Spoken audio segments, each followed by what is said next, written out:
Mesdames et messieurs, vous êtes en direct et dans un instant, le peuple sénégalais, toute la nation, le monde entier attend d'entendre le 5e président de la République du Sénégal. Encouragé leen ñu di leen wax ne abonné wu leen jot na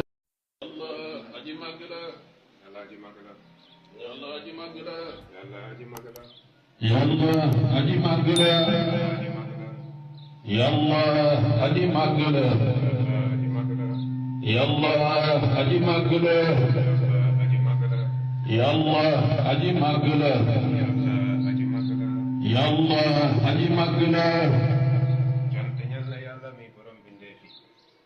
ngi xéewal bépp bindeef ci àdduna te yërëm ko soo ci bés bu mujj ba mooy buuru ko su fay ba yow dong la ñuy jaamu te yow dong la ñuy dimbali ko yàlla na nga ñu jubal ci yoon wi jub wi yoon wi nga xéewalal ñu baax na te mu wutee lool ak yoon ñi nga merek ñi sànku alif lam mim téere boobu amul sikki sàkk ne njub la